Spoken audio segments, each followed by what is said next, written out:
Dia punya animasi tu kan cukup mengatakan yang filem ini bukan cikai-cikai punya animasi.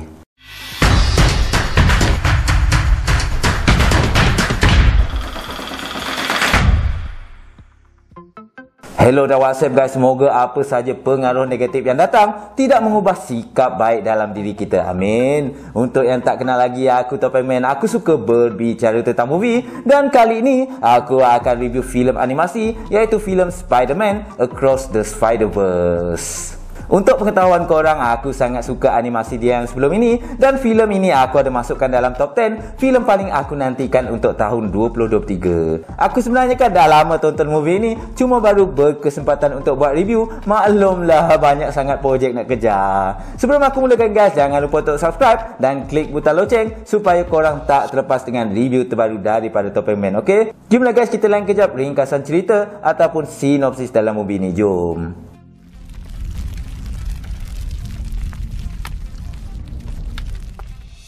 Spider-Man Across the Spider-Verse merupakan filem animasi bergenre action adventure hasil sentuhan daripada 3 pengarah iaitu Joaquin Dos Santos, Cam Powers dan Justin K. Thompson. Filem ini dibintangi oleh Shameik Moore, Hailee Steinfeld, Oscar Isaac dan banyak lagi pelakon-pelakon yang lain. Spider-Man Across the Spider-Verse mengisahkan kesinambungan kehidupan Miles yang merindui rakan-rakan Spider-nya sebelum ini, terutamanya Gwen Stacy.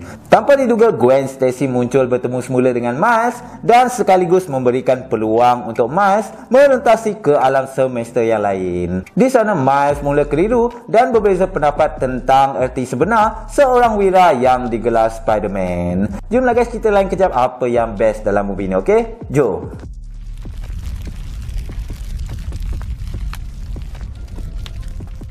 Yang pertama, animasi yang menakjubkan. Spider-Man Across the Spider-Verse memiliki identiti dan wajah tersendiri di mana keunikannya itu menjadi ingatan yang tidak sama dengan penyampaian seperti mana-mana animasi yang lain. Filem ini bijak dalam penggunaan warna dengan visualnya yang memukaukan penonton bersama paparan penciptaan dunia yang luar biasa menampakkan mereka yang terlibat dalam filem ini bersungguh-sungguh dalam menghasilkan visual animasi yang mantap.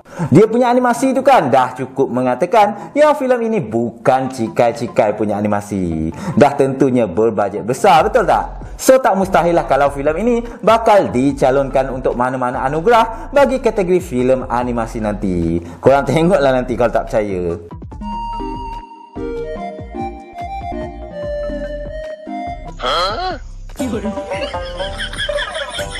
Yang kedua, soundtrack yang best. Dari persembahan audio ataupun soundtrack ataupun runut bunyi pun sudah cukup untuk memberikan gambaran kualiti pada sesebuah filem. Filem ini tahu bermain dengan audio ataupun soundtrack di mana setiap paparan scene ataupun penyampaian ceritanya diselit dengan runut bunyi yang menarik dan teliti. Seperti filem dia yang pertama, filem kali ini juga memaparkan movie seperti komik bergerak dengan soundnya yang menyokong untuk menghidupkan babak-babak tersebut. Penghasilan soundnya yang detail juga menambahkan dinamik penceritaan dalam filem animasi ini. Memang mantap lah dia punya runut bunyi kan. Jomlah guys, kita tengok pula apa yang aku rasa personally kurang pula dalam movie ni. Okey, jom.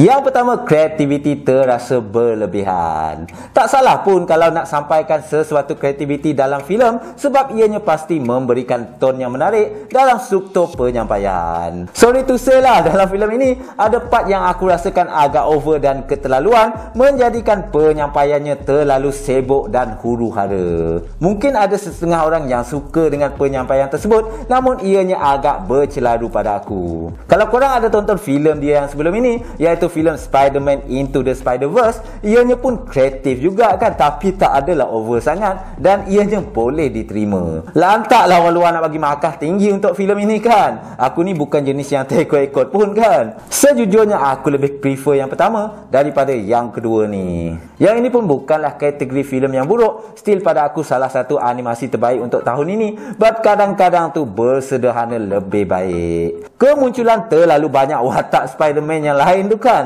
Itu pun tidak memberi impak yang besar. Sekadar untuk kelainan dan asal ada. Kadang-kadang kan aku terasa macam value untuk superhero Spider-Man ini macam hilang sebab tidak fokus pada watak-watak tertentu. Oh, hell no!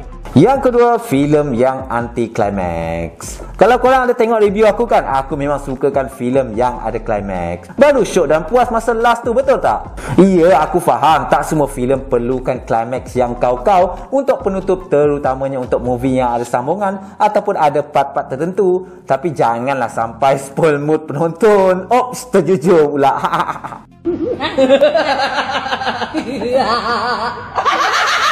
Masa aku tonton kat wayang tu kan, ramai pula yang sebut, macam tu je.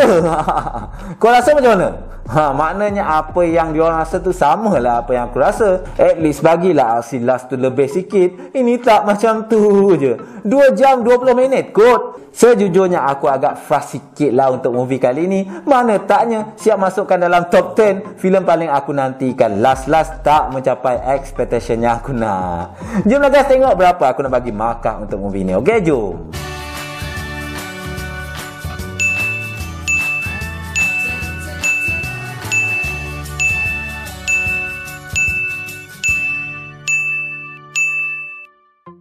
So guys, macam mana dengan markah yang aku bagi? Mesti ramai yang tak setuju, betul tak? Ini just markah peribadi aku yang tak dipengaruhi oleh mana-mana markah yang tinggi kat luar sana, okey? Sebab ada orang dia tengok markah luar negara tu tinggi, dia bagi markah tinggi juga. Tapi tidak aku, okey? Kalau korang ada pendapat tersendiri, share lah pendapat korang kat ruangan komen kat bawah. Just aku minta satu je, respect each other, okey? Secara keseluruhannya, filem ini memiliki visual animasi yang gempak, unik penyampaiannya, banyak karakter baru, bagus soundtracknya. Namun struktur penyampaiannya agak sedikit over, mengganggu fokus cerita. Namun aku tetap showkan kepada korang untuk tonton, okey? Itu saja daripada aku guys. Jangan lupa subscribe, like dan komen pendapat korang. Aku tak main poyo tapi jujur.